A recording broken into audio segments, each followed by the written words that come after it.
Good evening, everybody.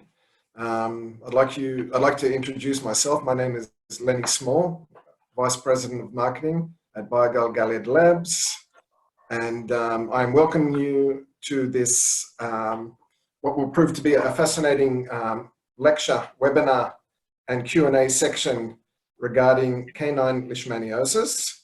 I have with me Dr. Inbal Peled, DVM, who will be running this webinar.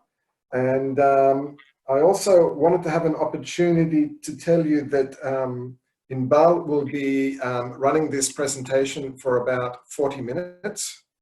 Directly after the presentation, we will have a Q&A section. Hello, everybody, and welcome to our webinar on canine leishmaniosis.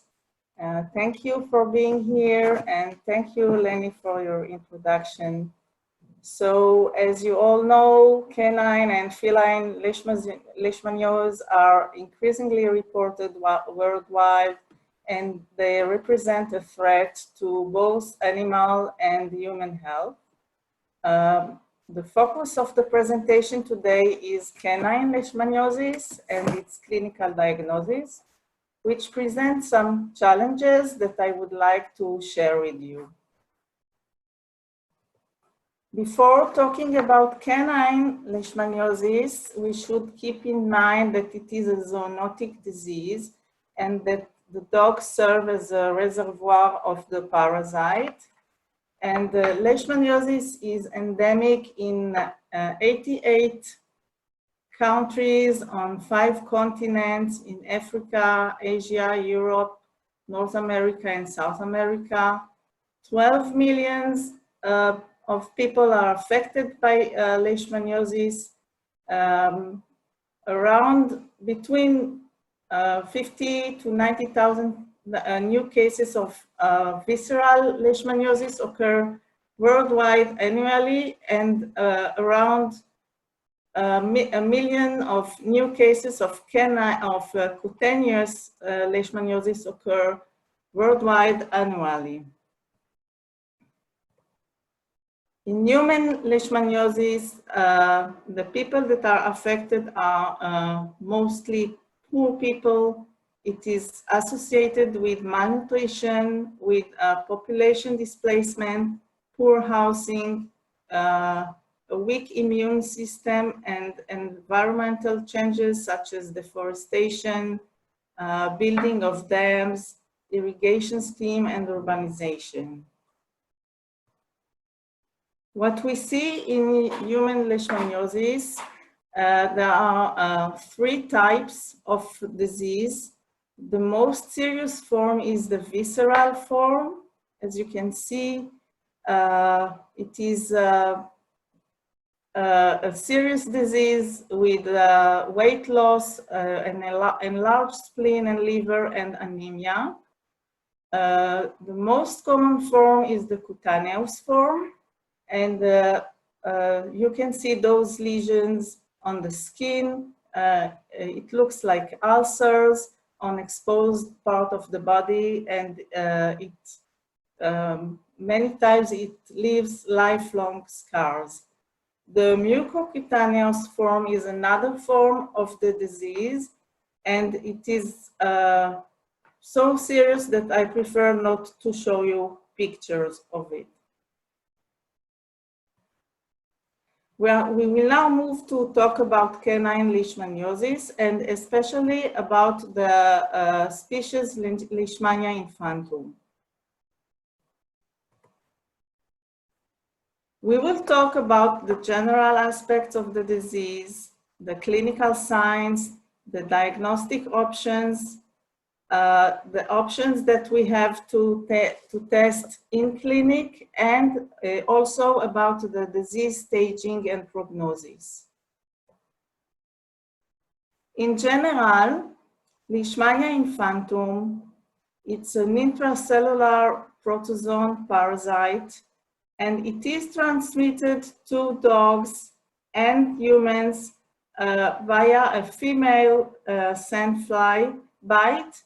In Europe, the species of the sandfly is the phlebotomus, and in the New World, it's the Lutzomia species. As I just said, it is zoonosis, and in dogs, we see two types of infections, the cutaneous type and the visceral type. The visceral leishmaniosis is caused by the Leishmania infantum, and this is the one that we will talk today. And the other type of leishmaniosis is the cutaneous leishmaniosis, and it is caused by the Leishmania brasiliensis and the Leishmania amazonesis, which sometimes also cause a visceral leishmaniosis. In dogs, we usually use the term viscerocutaneous because the internal organs and the skin of the dog are affected. If you go to the website of the CVBD, which is supported by Bayer Company, you can watch the distribution of canine leishmaniasis worldwide. And as you can see, the red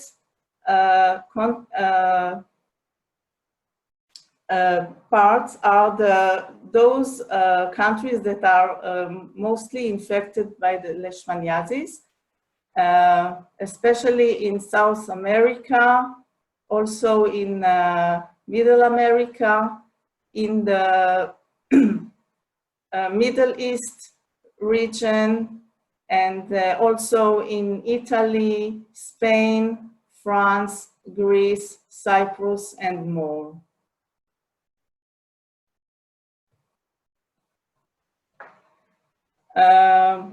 I would like to show you a little bit about the transmission modes.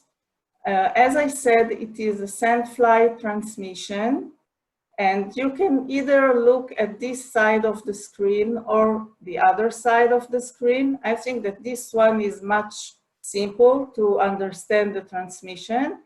It starts with a sandfly bite, and during the sandfly bite, the parasite is inoculated into the dermis in the form of promastigote.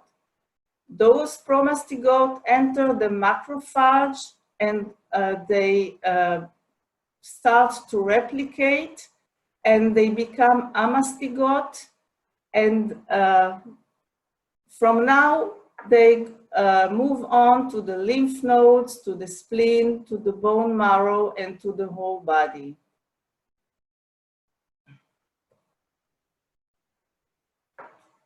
There is also a non-sandfly transmission via blood products from carriers, and also vertical transmission from mother to the puppies, and venereal transmission between dogs and male and female.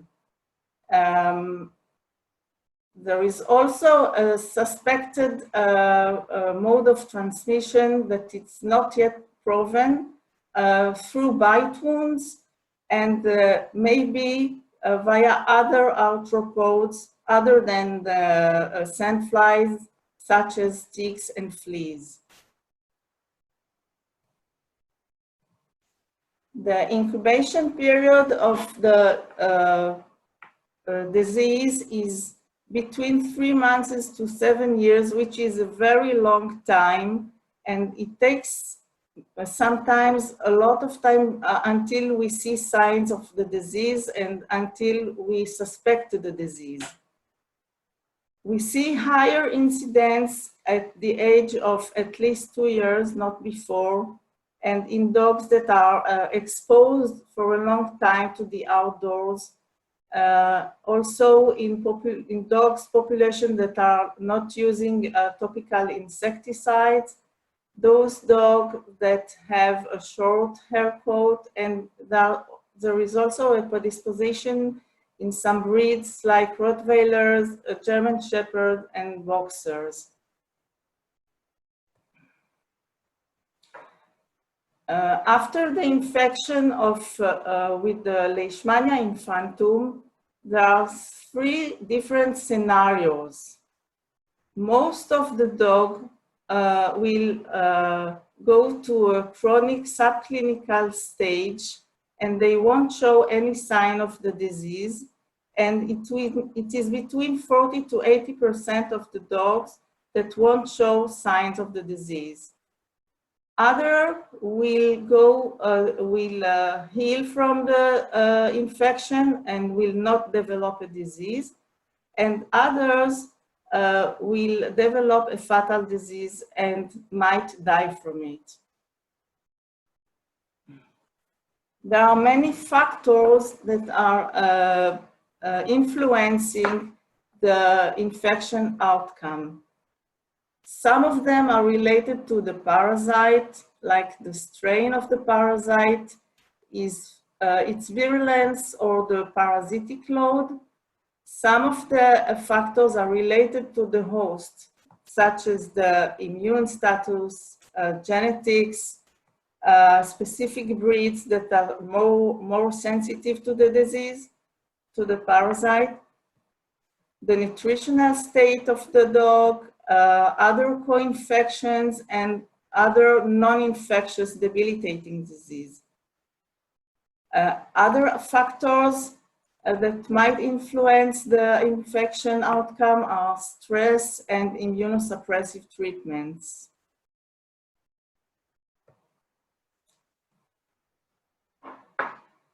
After the parasite enters the body, this is the pathogenesis of the parasite in the dog's body. There is a proliferation of macrophages, lymphocytes, histiocytes, and plasma cells. And because of this proliferation, what we will see is lymphadenomegaly, splenomegaly, and also hyperglobulinemia. And we will see also granulomatous lesions in the skin. Another thing is the antibody overproduction. And because of this overproduction, there is immune complex deposits in the kidneys, in the joint, in the eyes, and in the blood vessel walls. And also a dog who is infected with Leishmania infantum could develop immune-mediated hemolytic anemia because of this over antibody production. Another point are co-infections. Dogs that are infected with the Leishmania infantum are more susceptible to get more infection from other parasites, such as Ehrlichia and hepatozoon. It is not the same vector that injects the parasite, but it is probably related to an immune system that is less competent to deal with infections, comparing to a dog that is healthy.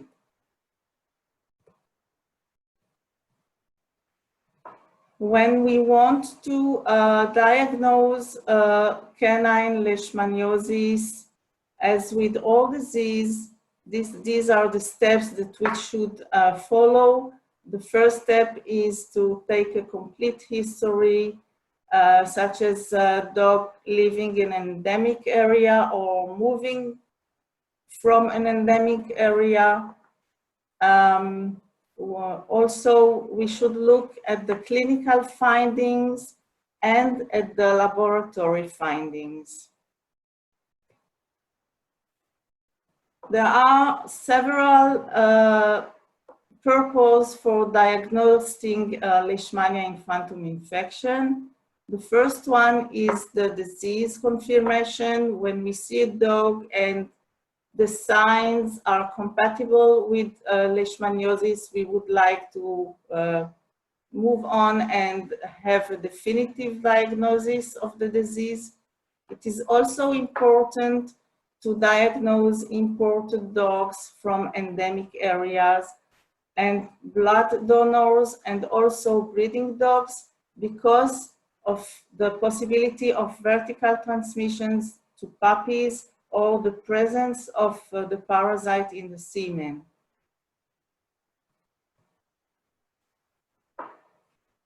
When we want to diagnose Leishmania infantum, we have some challenges.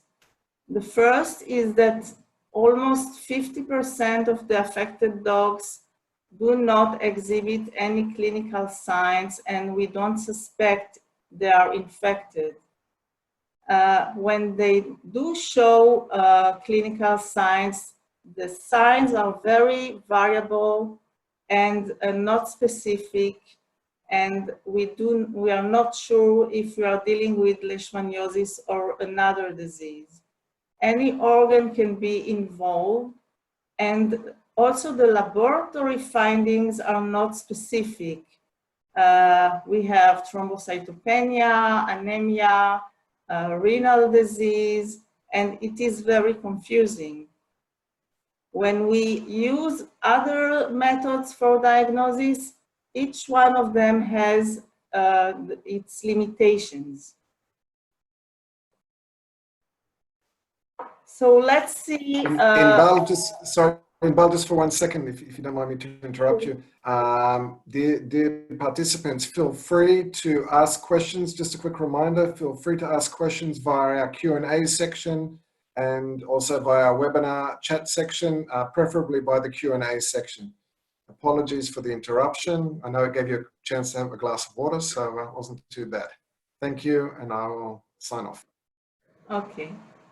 So let's look a little bit at the clinical signs, the typical clinical signs and history that we have. At 90% of the dogs will show skin lesions, and we will see some of them. They will present with weight loss, exercise intolerance, decreased appetite, lethargy, lameness, vomiting, and diarrhea. They will show enlarged lymph nodes, either local or generalized, enlarged spleen, polyuria, polydipsia, ocular lesions, epistaxis, and onychogryposis, which is abnormal growth of the nail. They will not show all the signs, but most of them will show many of them. So let's look at the cutaneous signs. It's either an exfoliative dermatitis, as you can see here, with or without alopecia. And this is a nasal hyperkeratosis. And this is an ulcerative dermatitis. What we see, here is a skin ulceration of the ear. And if I'm thinking of a DD, differential diagnosis of this lesion, it appears with the Stomoxis fly bites. This is also ulcerative dermatitis. Here we have examples of the abnormal nail growth. As you can see in those pictures, it is quite remarkable. This dog has also skin ulcers. And this is another mucocutaneous lesion. And in this picture, what we see is that all the body is affected. The dog is emaciated, and I think he has skin lesions. It is hard to see, and also the abnormal nail growth.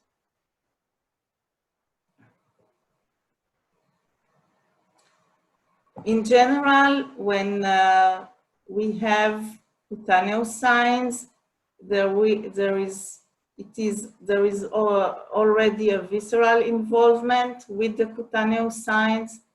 The cutaneous lesions are rarely pruritic, and it's either generalized or localized.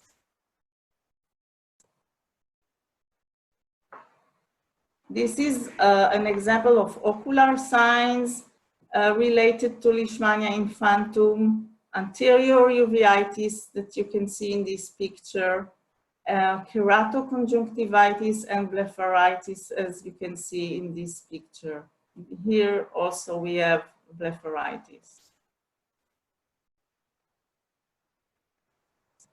A generalized condition of a dog infected with Leishmania infantum is suffering from muscle atrophy, skin lesions, and weight loss. The skin lesions are on the ears, as you can see here. After seeing all those horrible pictures, I want to show you my cat. I lost him last year. He died from cancer. His name is Gingy, and I think it's a nice picture to show you after all these horrible pictures.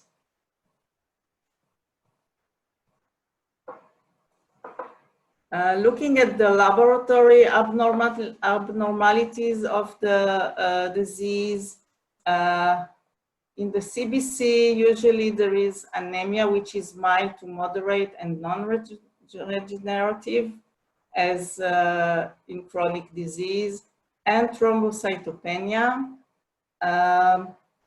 In the biochemistry, usually there is a hyperproteinemia, hyperglobulinemia, hypoalbuminemia, renal azotemia, and elevated liver enzyme. And in the urinalysis, what we have is a protein content.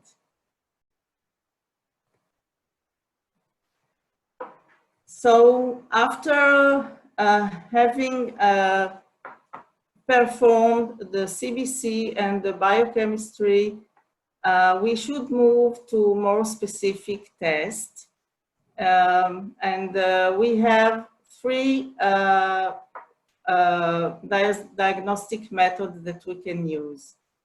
The first is the parasitological test, and it requires experience in slide examination because we have to make a cytologic slide or send to the lab for histopathology and search for the parasite in the slide. This is an example of a macrophage which is infected with the parasite, and we can find it in the skin lesion, in bone marrow, spleen, lymph nodes, liver, and in the white blood cells in the blood. But it requires experience. Other tests are serological and molecular. So these are the options that we have for serology. The most common test is the indirect fluorescent antibody test. And this test detects the antibodies to Leishmania infantum. We should remind that there is a cross-reactivity with other Trypanosoma species. And the other serology test is ELISA, which has a higher specificity, and it is quite easy to perform. But both of them require, they need to be performed in the referral lab. When the serologic tests are negative, it is not necessary that the disease is not present, because maybe it is in the early stage of the disease, and it takes time for seroconversion to appear. It is also, the serology test is affected by vaccination. Another test that can be done in clinic is a rapid lateral flow, which is a qualitative test. It is a yes or no test, and it is quick and simple. It is less sensitive than the ELISA, but it is a good test to perform and get a quick result, and it is good for screening. In the picture, you can see an example of a rapid lateral flow test, which is manufactured by Biogal. The serologic tests, they have limitations. What we are looking for when we do a serology test, we are looking for antibodies. And those antibodies, they only mean exposure to the pathogen, but not necessarily a disease. It could be a past exposure or present exposure. Also, it takes time for antibodies to develop after infection. So if we test early, in an early stage of the disease, we might get a negative result or a low result. And the antibodies, they persist for months, even years in some infections, even when the disease is not present anymore. Another point is that antibodies, they can persist regardless of effective treatment.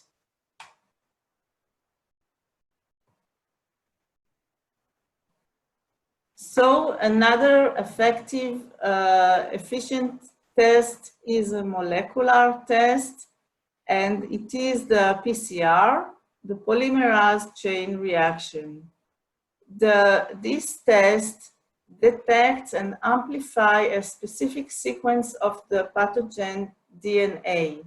We are not looking for antibodies in this test. We are trying to detect the pathogen itself. The PCR is more sensitive and more specific than the serology test. And it is also used to monitor the treatment efficacy. Traditionally, the PCR was performed in referral laboratories, but now it is possible to perform the PCR test in the clinic.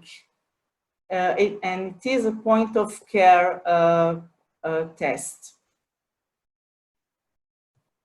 In Biogal, we are manufacturing a device that we use to perform a PCR test, either in the referral lab or in the clinic. And it is a very good tool to detect the pathogen and assess the diagnosis of Leishmania infantum.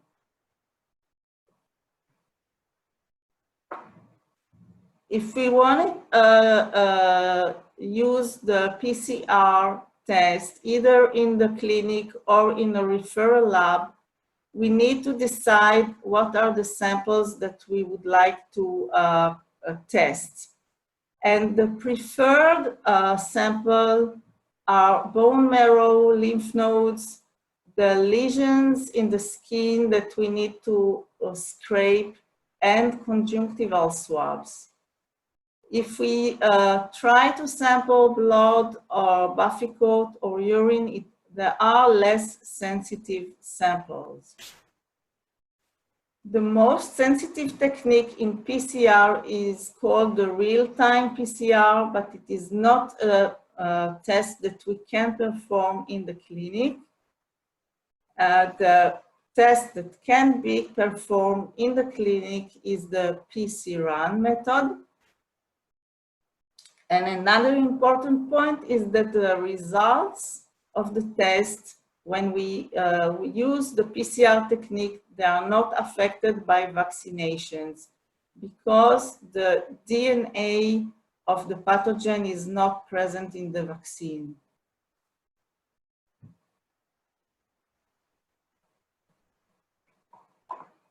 This is a diagnostic chart that you can see in the website, the LeishVet website, which is a very good website with a lot of important information about Leishmania and how to diagnose and to treat. So it is a website that I really recommend. And if we look at the chart, the first step to diagnose a dog which is suspected to have Leishmania infantum infection, after we've taken the history and checked the dog and performed the CBC and the biochemistry, is to do a quantitative serology. In the case that the serology is positive, there are two options. Either the serology titer is high or low. If it's high, we can assume it is a Leishmania infantum infection. But if it's low and we are not sure about the results, we have to move on to other tests, such as cytology or histology, and look for the amastigot. And since it is very difficult to find them, we have to move to other tests. And in that case, it is recommended to perform the PCR. And when we do the PCR and we get a positive result, we can assess definitively that we are dealing with Leishmania infantum. In case that the PCR is negative, it's either because we didn't sample correctly, or it is another disease.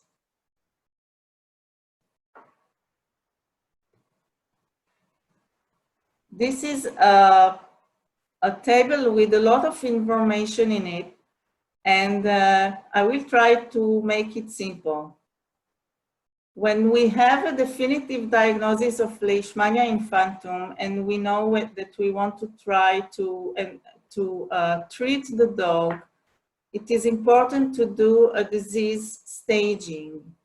And there are four different stages of the disease, from 1 to 4. The stage 1 is mild disease, and the stage 4 is very severe disease.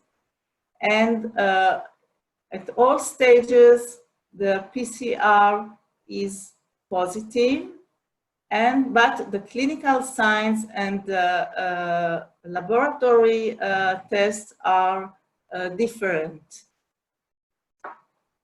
As you can see, stage 1 is a mild clinical stage with lymphadenoma-adenomegaly, and maybe papular dermatitis, and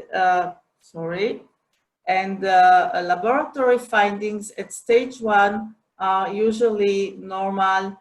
We test for creatinine and for urine protein creatinine ratio, and the findings are normal.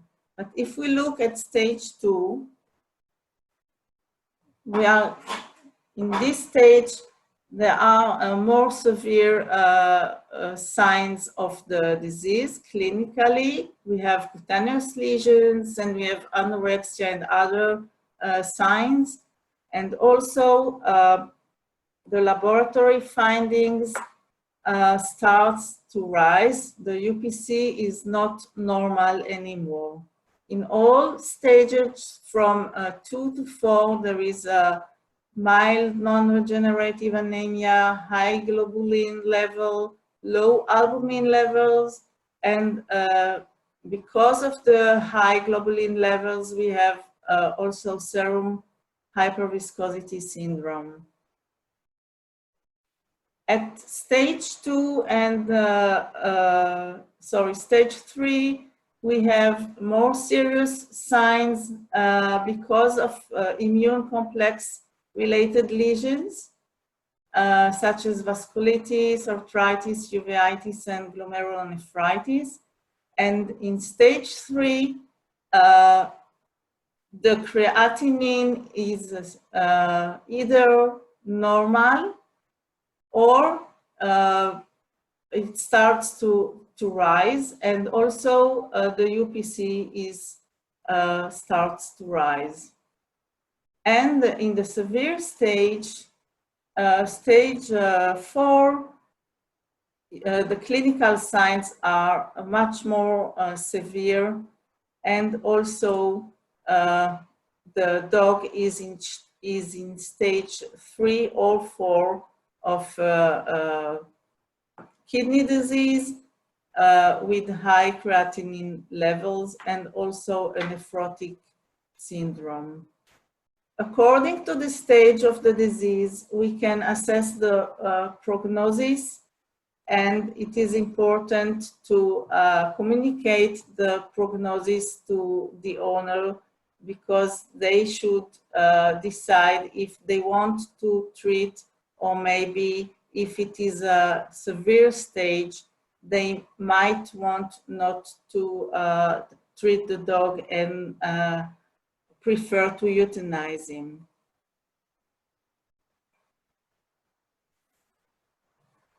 There are several drugs that we can use to treat leishmaniosis in dogs, and sometimes we combine 2 or 3 of them, and it depends on the country, because not all the drugs are available in all countries, and also in some countries they are expensive.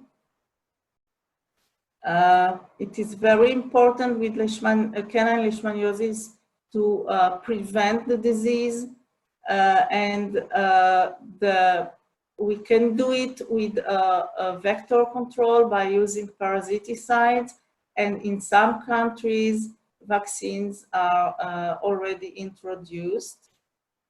The prognosis of Leishmania infantum is good to poor, and it depends on the disease stage.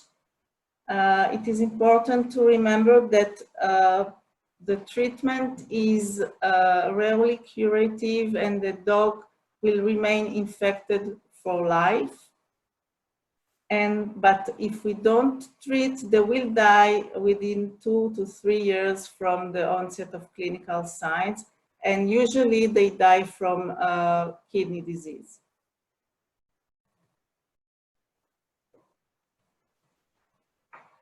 When we start to treat the dog with leishmaniosis, it is important to monitor during and after the treatment. And these are the parameters that we want to take every time that we check the dog in the clinic, with clinical history and physical examination, CBC, biochemistry, a complete urinalysis and urine protein creatinine ratio, and also serology and PCR.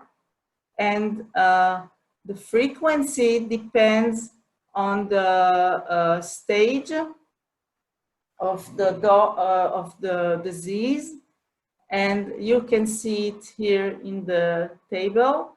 But in all stages, all the dogs that are treated for this disease should be monitored frequently. And each time they are monitored, all these parameters should be done.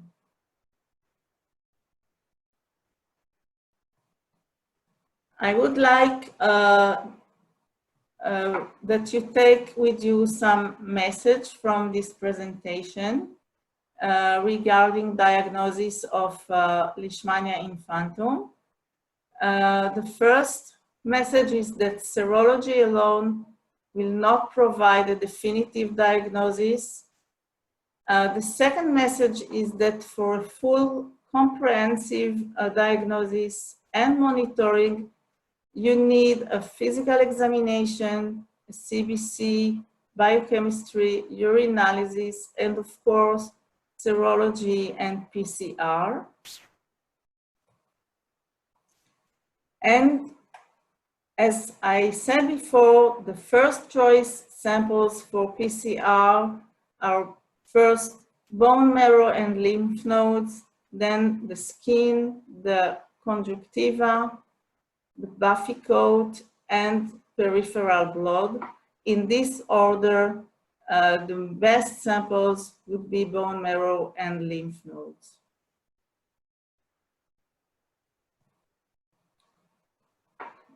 This is it. I would like to thank you for attending the webinar. And I will now let Lenny review the FAQ questions. In our patients, we have dogs who are IgG positive, but IgG negative. And the dogs have some serious kidney problems, combined with anemia. And the PCR result comes out as negative, if we can do it. Is it okay to think visceral leishmaniosis, or what else can we think in terms of differential diagnosis? Okay, so I'm not sure I got all the question. I understand. It's a long question. Yeah. So the dog is IgG positive for Leishmania? IgM negative for Leishmania, does have serious kidney problems without referring to what they are exactly.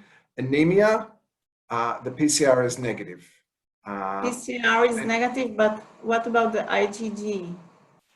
IgG is positive. IgG is positive and PCR is negative. Correct. Right? And is having signs of Leishmania. I assume that's the case, yeah. Yeah. Well, it's important to understand how the PCR test was done, because if it is a blood sample, it might be negative and still it is a case of leishmaniosis, because it is difficult to find the pathogen's DNA in a blood sample. So it is important to understand how and where the sample for PCR was performed in order to answer correctly. Also, what are the CBC and biochemistry results are if there is anemia and hyperglobulinemia. It fits for Leishmania, but also for other disease. So maybe if we can have a response about where the sample was taken from, I could adjust my response to this question. Sure. Thank you, Inbal, for that. And keep in mind that, please, Dr. Bassaran, when you get the chance, can you please send more details in terms of what Inbal requested? And whatever it is, all these answers will be sent to all of you as participants. So you'll be able to get a more full question and even fuller answer on this specific question. So I'll take that into account. Thank you for the question. Certainly, it's a very interesting question. Okay. And a question from Zahra Shasha. If I send samples to a lab for PCR, how many types of samples should I send? Should it be 1 or 2? And what would be the most preferred ones to send? How many samples? Sample types for taken, I assume, from different locations. The more you have is the better, because if you want to improve your chances to find the pathogen, it's better to collect as many samples as you can from the lymph nodes and from the conjunctiva and from skin lesions. You can also do bone marrow sampling, but it is more complicated, and not all the clinicians do this sampling. So it is the best is to collect as much samples as you can and send it to the lab. I would just like to thank you again, all of our participants, and to Dr. Inbal for finding the time and making the effort to be part of this presentation. It is part of our ongoing approach in terms of providing clinical information for the veterinarian. We will continue to have webinars of this sort, and we welcome your participation in the future. And again, thank you all worldwide for this participation, and I wish you all good health and to keep well, and we'll again be seeing you again, hopefully. Thank you again. Thank you all for attending, and feel free to send your questions, and I will be happy to answer all of them. Thank you so much. Thank you, Inbal.